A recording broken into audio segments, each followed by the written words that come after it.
بسم اللہ الرحمن الرحیم۔ صرف 5 منٹ کا مدرسہ قرآن و حدیث کی روشنی میں 19واں دن 19 محرم الحرام۔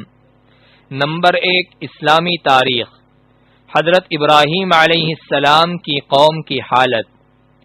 حضرت ابراہیم علیہ السلام نے جس خاندان اور ماحول میں آنکھیں کھولی اس میں شرک و بت پرستی اور ضلالت و گمراہی بالکل عام تھی۔ سارے لوگ بتوں کی پوجا کرتے اور چاند، سورج اور ستاروں کو اپنی حاجت و ضرورت پوری کرنے کا ذریعہ سمجھتے۔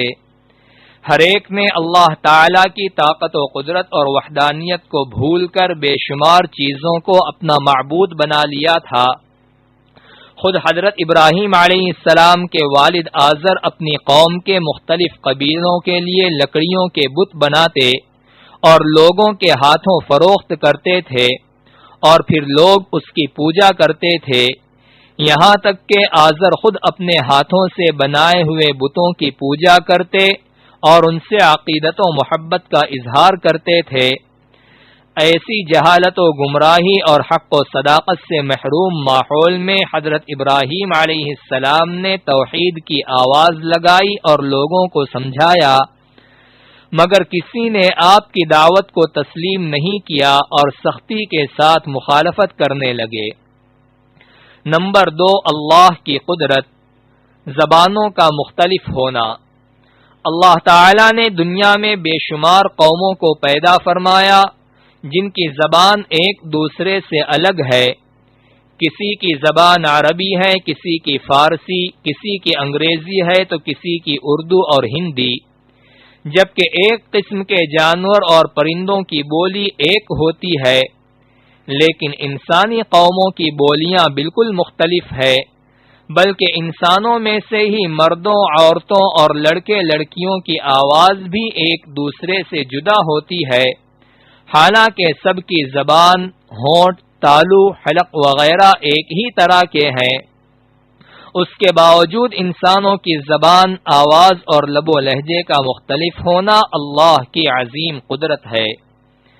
نمبر 3، ایک فرض کے بارے میں قرآن مجید پر ایمان لانا۔ قرآن میں اللہ تعالی فرماتا ہے، اے ایمان والو، اللہ کی ذات، اس کے رسول اور اس کی کتاب یعنی قرآن پر ایمان لاؤ، جس کو اللہ نے اپنے رسول پر نازل فرمایا ہے، اور ان کتابوں پر بھی ایمان لاؤ جو ان سے پہلے نازل کی جا چکی ہیں۔ خلاصہ، قرآن کریم کو اللہ تعالی کی اتاری ہوئی کتاب سمجھنا اور اس کے حرف بحرف صحیح ہونے کا یقین رکھنا فرض ہے۔ نمبر 4، ایک سنت کے بارے میں مانگنے والوں کو نرمی سے جواب دینا۔ حضرت علی رضی اللہ عنہ بیان کرتے ہیں کہ رسول اللہ صلی اللہ علیہ وسلم سے جب کوئی حاجت طلب کرتا تو آپ صلی اللہ علیہ وسلم اس کی ضرورت پوری فرماتے تھے، اگر نہ فرما سکتے تو بہت نرمی اور اخلاق سے اس سے کہتے اور معذرت فرماتے۔ خلاصہ، سوال کرنے والوں کو کچھ نہ کچھ دے دینا چاہیے، اگر کچھ نہ ہو تو اس سے نرمی کے ساتھ معذرت کر دینا چاہیے، اسے جھڑکنا اور لان تان کرنا درست نہیں ہے۔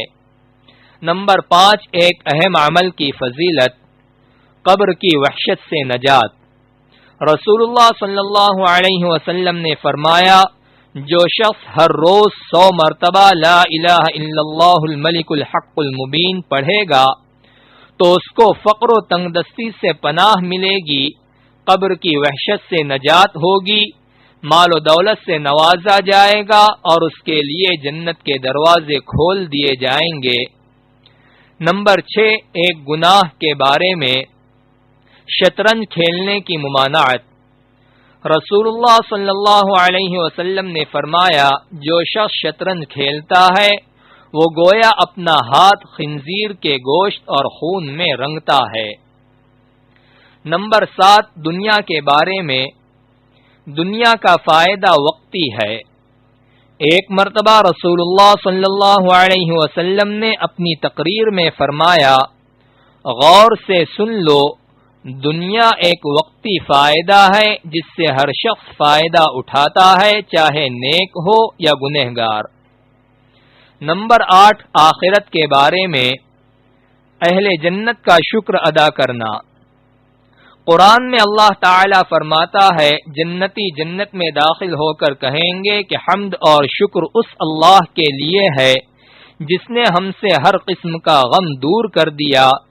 بے شک ہمارا رب بڑا بخشنے والا، بڑا قدردان ہے، جس نے اپنے فضل سے ہم کو ہمیشہ رہنے کی جگہ میں اتارا، جہاں نہ ہم کو کوئی تکلیف پہنچے گی اور نہ ہم کو کسی قسم کی تکان محسوس ہوگی۔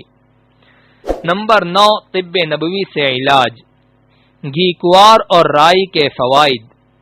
رسول اللہ صلی اللہ علیہ وسلم نے فرمایا 2 کڑوی چیزوں میں کس قدر شفا ہے، یعنی گھیکوار، ایلوویرا اور رائی میں۔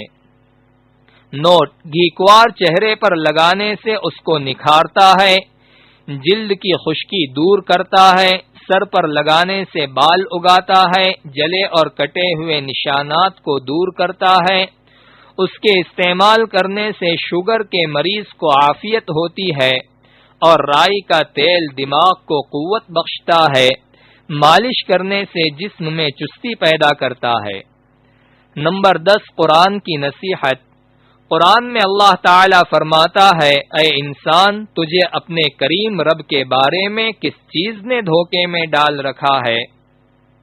حالانکہ اس نے تجھ کو پیدا کیا، پھر تیرے اعضاء کو درست کیا اور پھر تجھ کو برابر کیا اور جس صورت میں چاہا تجھ کو جوڑ کر بنا دیا۔